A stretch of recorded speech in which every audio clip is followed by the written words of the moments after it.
A powerful storm made headlines this week as Typhoon Sinlaku rapidly intensified in the western Pacific Ocean. In just a short span of time, it transformed from a relatively moderate system into one of the most intense tropical cyclones we've seen so far in 2026. By Tuesday, April 14th, the storm slammed into U.S. territories, including Guam and the northern Mariana Islands, bringing destructive winds, relentless rainfall, and dangerous storm surges. The impact was especially severe across parts of the northern Mariana Islands, where infrastructure damage was reported as the storm moved through.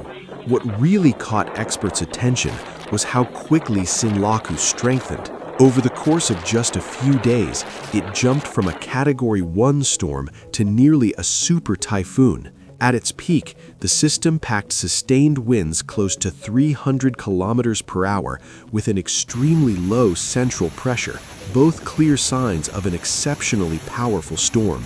Meteorologists say this makes Sinlaku one of the strongest typhoons ever recorded during the early part of the year. In fact, according to hurricane specialist Dr. Jeff Masters, it ranks among the top storms for the January to April period, coming in just behind another major typhoon recorded in April 2021. Beyond its strength, Sinlaku is also drawing attention for its possible connection to larger climate patterns. It's the second tropical system in the Pacific this season that may be contributing to the ongoing El Niño conditions, which can influence weather patterns around the globe. The most intense damage was reported on Saipan and nearby islands, where the storm's core, known as the inner eye wall, passed directly overhead. This triggered rare and serious warnings from the National Weather Service, including an extreme wind alert that's only issued in the most dangerous situations. At Saipan International Airport, powerful winds exceeding 160 kilometers per hour persisted for more than 10 hours straight. At one point, wind gusts surged even higher, reaching over 200 kilometers per hour, highlighting just how relentless and intense this storm really was.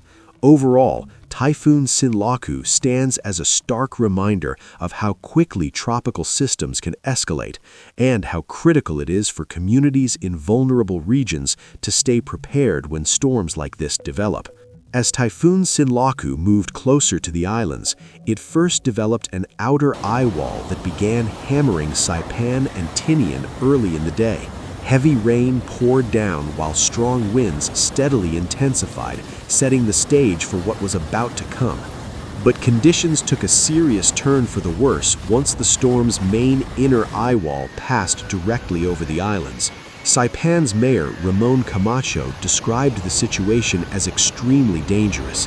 He said the storm hit the island with full force, sending debris flying in every direction. Rescue efforts quickly became difficult as crews struggled to operate in the intense wind and relentless rain. While some residents were successfully rescued,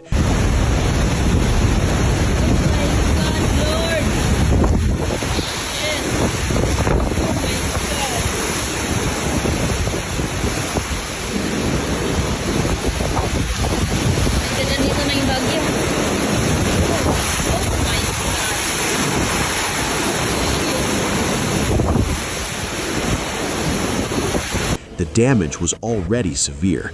Powerful winds had uprooted trees, and many of those trees crashed into homes and buildings, especially those with wooden and tin roofs. Further south, Guam also felt the impact of the storm. At Guam International Airport, wind speeds reached as high as 142 kilometers per hour. The National Weather Service reported widespread issues across the island, including downed power lines and flooded roads. In some areas, water levels rose to nearly a foot deep, making travel dangerous and in some cases impossible. The Guam Power Authority confirmed that large parts of the island lost electricity as the storm moved through. With safety becoming a major concern, the Guam Department of Education shut down schools on both Tuesday and Wednesday. Officials made it clear that classes would remain suspended until the governor determines that conditions are safe again. One of the key reasons Sinlaku caused so much damage was its slow movement. The storm lingered just offshore, sitting nearly stationary about 50 kilometers from the islands for several hours before finally making landfall. That delay meant the same areas were exposed to heavy rain and strong winds for a much longer time. Because of this, rainfall continued to build up, increasing the risk of flooding and putting even more pressure on already fragile infrastructure. Experts say the effects of the typhoon are expected to continue through Wednesday as the region deals with the aftermath of this powerful and slow-moving storm. Conditions are expected to gradually improve as the storm begins to move away from the region. One important factor that helped limit the overall destruction was a process known as an eye-wall replacement cycle, which started on Monday. This natural cycle caused the storm to lose some of its intensity over the following 24 hours. At its peak on Monday morning, Sinlaku was a Category 5 typhoon, with wind speeds reaching around 280 kilometers per hour. By Tuesday morning, it had weakened to a Category 4 storm, with winds dropping to about 233 kilometers per hour. At that point, it was no longer considered a super typhoon, although it remained extremely powerful. According to data from the National Oceanic and Atmospheric Administration, the damage caused by wind increases dramatically as wind speed rises. In fact, the impact grows with the square of the wind speed. This means even a slight drop in wind intensity can significantly reduce the level of destruction. In Sinlaku's case, this weakening may have lowered its potential damage by more than 4 times. Even so, a Category 4 typhoon is still highly dangerous. The National Weather Service released a detailed risk outlook for the affected areas, warning of serious threats from rain, flooding, and storm surge. In Saipan and Niño, rainfall totals are expected to reach between 38 and 63 centimeters. That much rain in a short period could easily trigger widespread flash flooding, especially in low-lying coastal regions. Storm surges in these areas are forecast to rise between 3 and 4.5 meters above normal ground levels, posing a major risk to homes and infrastructure. Rota Island is also expected to face severe conditions, including destructive winds, storm surges ranging from 90 centimeters to 1.5 meters, and heavy rainfall between 25 and 50 centimeters. In Guam, while conditions are slightly less extreme, the threat remains serious. The island is expected to experience tropical storm force winds, along with storm surges between 30 and 90 centimeters, and rainfall totals ranging from 15 to 30 centimeters. In response to the situation, President Donald Trump approved disaster declarations for both Guam and the Northern Mariana Islands. This decision allows federal resources and emergency support to be deployed, helping communities recover and rebuild after the storm's impact.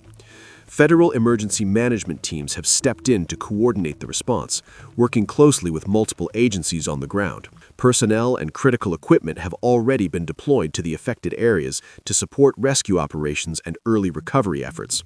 In an official statement, the agency warned that even though the storm's closest approach has passed, dangerous conditions are far from over. Strong, damaging winds are expected to continue across the islands, still posing a serious threat to both public safety and infrastructure. Residents are being strongly advised to stay indoors and avoid walking or driving through floodwaters, as conditions can change rapidly and become life-threatening. According to the latest forecasts, Sinlaku is now expected to move away from the region and head into the open Pacific Ocean, passing well east of Japan. The storm is projected to first curve northward and then shift toward the northeast as it continues on its path. This track suggests that it will gradually weaken without making any additional landfall.